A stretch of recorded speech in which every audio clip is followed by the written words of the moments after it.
আসসালামু আলাইকুম। সবাই কেমন আছেন? আলহামদুলিল্লাহ আমি ভালো আছি।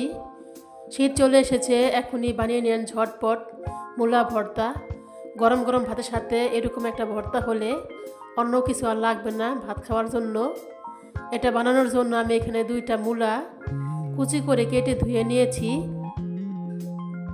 দেখতেই পাচ্ছেন কতটা কুচি করে নিয়েছি।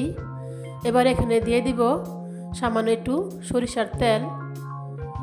এবার এটা মিডিয়াম আঁচ রেখে মূলাটা আমি ভালোভাবে একটু ভেজে নিব। অনেকেই আছেন মূলায় গন্ধ আসে, মূলা খেতে চান না, কিন্তু এইভাবে একটু সরষের তেল দিয়ে মূলাটা ভেজে যদি ভর্তা করেন আপনি আর মূলা খাওয়া ছেড়ে দিতে পারবেন না। এটা মিডিয়াম আঁচ রেখে ভাজতে হবে, বেশি আঁচ দিয়ে ভাজা যাবে না। ভাজা আমার হয়ে গেছে, এখন আমি এগুলাকে নামিয়ে নিব।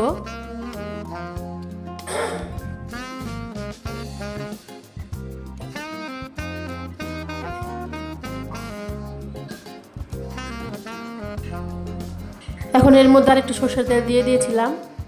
এখানে আমি পাঙ্গাস মাছ নিয়েছি, আপনারা চাইলে যে কোনো মাছ দা ভর্তাটা করে নিতে পারবেন। আমি মাছের মধ্যে একটু হলুদ লবণ মাখিয়ে রেখেছিলাম, আর একটা টমেটো কেটে নিয়েছি। মিডিয়াম আঁচ রেখে এগুলো ভেজে নিতে হবে, বেশি আঁচ দিয়ে ভাজা যাবে না, তাহলে উপরে দা পুড়ে যাবে, ভিতর দা টমেটোটা মাছটা ভালোভাবে হবে না। আমার ভাজা হয়ে গেলে এখন আমি এগুলাকে নামিয়ে নিব।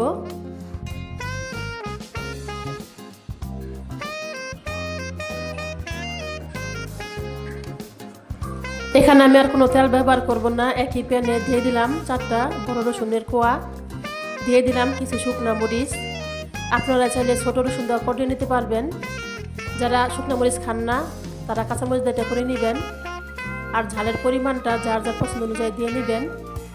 ভর্তা আমার কাছে একটু ঝাল ঝাল খেতে ভালো লাগে, এজন্য আমি একটু ঝাল ঝাল করে ভর্তাটা বানাবো। এটা মিডিয়াম আঁচ রেখে আমি মরিচটা ভালোভাবে ভেজে নিব। ভাজা আমার হয়ে গেছে, এখন আমি এগুলাকে নামিয়ে নিব।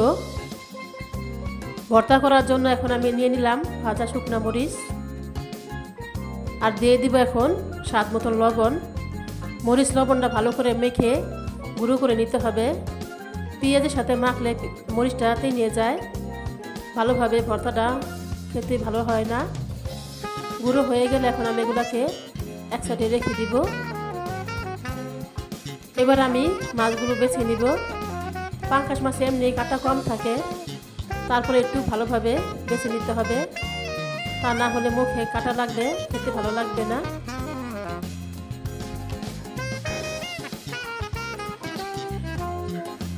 ভাজা হয়ে গেলে আমি এক সাইডে রেখে দিলাম।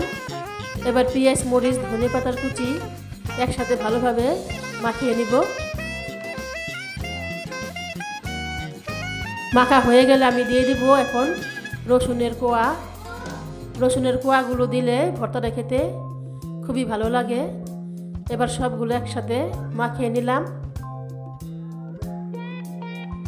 এবার দিয়ে দিব ভেজে রাখা মূলা আর টমেটো। সবগুলো উপকরণ এখন ভালোভাবে মাখিয়ে নিতে হবে।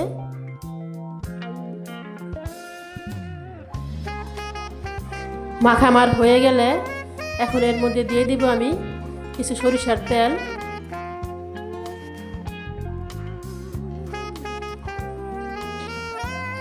এই ভর্তাটা গরম ভাতের সাথে খেতে খুবই হেভি লাগে, খুবই মজার একটা ভর্তা। এই ভর্তাটা খেলে আপনারা কখনোই মূলা খাওয়া ভুলতে পারবেন না। আমার এই ভর্তাটা যদি ভালো লেগে থাকে তাহলে একটা লাইক দিয়ে দিবেন, একটা সাবস্ক্রাইব করে দিবেন, আর বন্ধুদের সাথে শেয়ার করে নেবেন। আজকের মতো এই পর্যন্ত শেষ। আসসালামু আলাইকুম, সবাই ভালো থাকবেন।